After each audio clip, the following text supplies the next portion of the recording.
बाप जो ठहरा, पार्वती अब उसके हाथ पीले करने का समय आ गया है। पर हमारी आनंदी तो अभी सिर्फ 9 साल की है। अभी तो उसके पढ़ने लिखने और खेलने कूदने के दिन हैं। देख पार्वती, लड़कियां पराया धन होती है और जितना जल्दी इन्हें घर से विदा कर दे उतना अच्छा है। कल से आनंदी की पढ़ाई लिखाई बंद। पर बाबू, इसमें मेरी क्या गलती है? आप मुझे पढ़ाई करने क्यों नहीं देते? तेरी गलती है कि तू एक लड़की है। लड़का होती तो क्या बापू? लड़का होती तो क्या? ऐ लड़की, ज्यादा जबान ना चला, नहीं तो जबान हलक से खींचकर बाहर निकाल दूंगा। बाबू, मैं पढ़ लिख कर कुछ बनना चाहती हूँ। मेरी पढ़ाई ना रोको बापू। आनंदी, तुझे पढ़ना है तो पढ़, लेकिन सारी उम्र बाप की छाती पर यूं बोझ बनकर ना बैठ। पर बापू, अभी तो मेरी उम्र पढ़ाई लिखाई की है। मुझे पढ़ लिख कर डॉक्टर बनना है। पढ़ाई पढ़ाई पढ़ाई, आज तो तेरी इन किताबों का काम तमाम करके ही छोड़ूंगा। ये ले। नहीं बापू, मत छोड़ो, मत छोड़ो बापू, मत छोड़ी। नहीं नहीं बापू, नहीं। बापू, फिर तुमने क्या किया? तुमने मेरी इन किताबों को भी नहीं पढ़ा बापू। मेरी किस्मत फाड़ दी, मेरी किस्मत। ये कॉपी किताबें ना सिर्फ छोरों के हाथ में अच्छी लगती है, लड़कियों के हाथ में तो सिर्फ मेहंदी अच्छी लगती है, मेहंदी। पर बापू, मैं लड़की हूँ तो क्या हुआ? लड़का और लड़की तो हमारी दोनों आंखों के समान होते हैं। चुप कर आनंदी, और यह एहसान मान कि अब तक जिंदा है तू। कहीं बचपन में गला दबाकर मार दिया होता तो यह तेरी बकबक नहीं सुननी पड़ती आज। पर बापू, मुझे चूल्हा जलाना अच्छा ना लगे है। देख छोरी, जितना जल्दी हो तू चूल्हा जलाना सीख ले, उतना ही अच्छा है तेरे लिए। और हाँ, तेरा ब्याह तो होगा, वो भी कल के कल। अपना जीवन है तुम्हारी यही कहानी। आंचल में है दूध और आंखों में है पानी। मुझे माफ कर दे बेटी, तेरे बापू के जिद के आगे मेरी एक न चलेगी। माफ कर दे बेटी, मुझे माफ कर दे। इस प्रकार मात्र 9 वर्ष की छोटी उम्र में आनंदी का विवाह गोपाल राव जोशी से हो गया। बाल विवाह एक सामाजिक कुरीति है और इस कुप्रथा का शिकार होना पड़ा आनंदी को। 5 वर्ष बाद आनंदी 14 साल की हो गई है। उसके घर एक शिशु ने जन्म लिया है। देखते हैं आगे क्या हो। देखिए ना, इसे क्या हो गया है? इसका माथा तो अंगार की तरह तप रहा है। इससे तो बहुत तेज बुखार है। आप बिना कुछ भी बोलते हैं, दीजिए मुझे। माधव, माधव, जल्दी से वैद्य जी को बुला के लाओ। जी, अभी बुला के लाता हूँ। ये तुम क्या कर रही हो आनंदी? भगवान की विभूति लगा रही हूँ। बस करो आनंदी, ये सब अंधविश्वास है। अरे आप यकीन तो कीजिए, भगवान की कृपा से इसका माथा ठंडा हो रहा है और बुखार भी उतर गया है ना बाबू? देखिए, दीजिए मुझे। उठो बाबू, आंखें खोलो, तुम्हें तुम्हारी माँ बुला रही है। आंखें खोलो, देखिए ना इसे क्या हो गया है।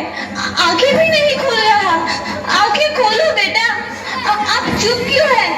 आंखें खोलो बेटा, आंखें खोलो। आनंदी, हमारा बेटा कभी आंखें नहीं खोलेगा। नहीं, ऐसा नहीं हो सकता। मेरे बेटे को मुझसे कोई नहीं छीन सकता, कोई नहीं छीन सकता। पागल मत बनो आनंदी। माधव, माधव, आनंदी, बंद करो ये पागलपन। भगवान ने मेरा बच्चा छीन लिया। भगवान ने नहीं, तुम्हारी अशिक्षा और अंधविश्वास ने तुम्हारा बच्चा छीना है। अगर तुम पढ़ी लिखी होती तो आज हमारा शिशु जीवित होता। तुम अनपढ़ थी आनंदी, अनपढ़। नहीं, अब मैं अनपढ़ नहीं रहूंगी। नहीं रहूंगी मैं अनपढ़। मैं पढ़ूंगी ताकि कल किसी और आनंदी को इलाज के अभाव में अपना बच्चा ना खोना पड़े। शाबाश आनंदी, और यही तुम्हारे अपराध के लिए प्रायश्चित भी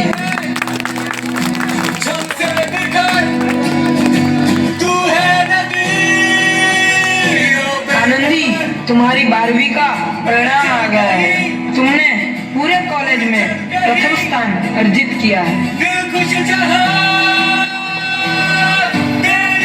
आनंदी, तुम्हारी मेहनत रंग लाई है, तुम्हें शिक्षा वृत्ति मिली है। ये लो तुम्हारे अमेरिका जाने की टिकट। मुझे शिक्षा वृत्ति मिल गई, मैं अमेरिका जा रही हूँ। पर ये सब मैं अकेले कैसे कर पाऊंगी? आनंदी, अपना आप को इतना कमजोर क्यों समझ रही हो? फिर इतना पढ़ने लिखने का क्या फायदा? तुम अभी गवार की गवार नहीं हूँ मैं अब गवार।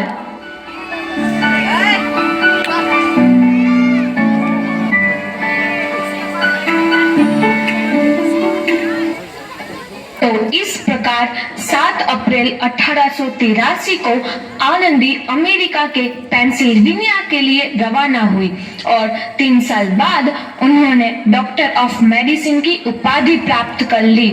इधर आनंदी के पिता की तबीयत बहुत खराब है। आगे क्या होता है देखते हैं। लगता है अब मेरे जाने का समय आ चुका है। अब मैं नहीं बचूंगा। ऐसा मत बोलो। शहर के सिटी हॉस्पिटल में अमेरिका से डिग्री लेकर कोई बड़ा डॉक्टर आया है। एक बार वहाँ चलकर दिखा लेते हैं। हाँ, सही बोला भैया। कम से कम दिल को तसल्ली तो मिल जाएगी। हाँ हाँ, चलो चलो जल्दी हॉस्पिटल चलते हैं।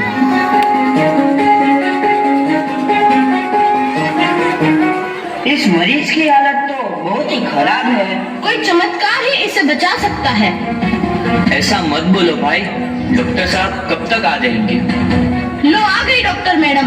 डॉक्टर मैडम जल्दी देखिए, मरीज की हालत बहुत ही खराब है।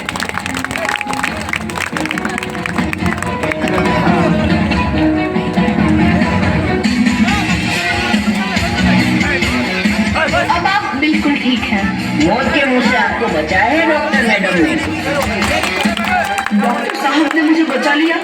मुझे मिलना है डॉक्टर साहब से।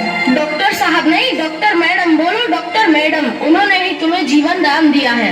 लो आ गई डॉक्टर मैडम, मिल लो उनसे। डॉक्टर मैडम, आपका बहुत बहुत धन्यवाद।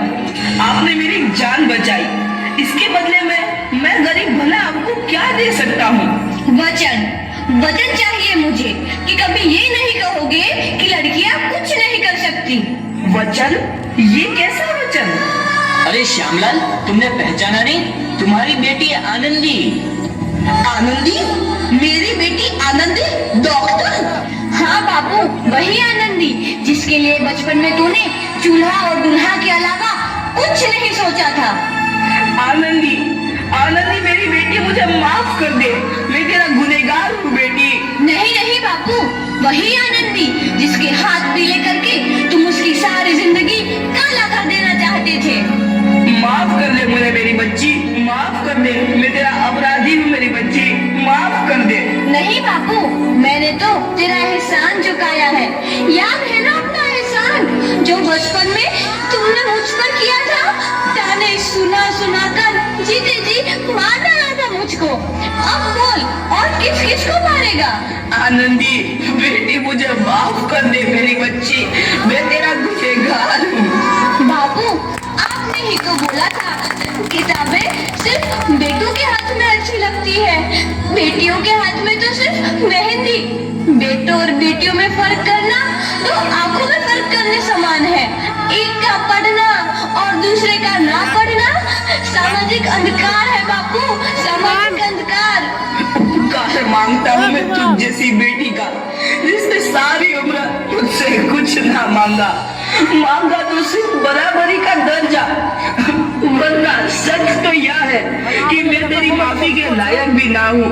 मुझ जैसा बाप तेरी बराबरी कर सके उसके मैं लायक भी ना हूँ मेरी बेटी, मैं लायक भी ना हूँ।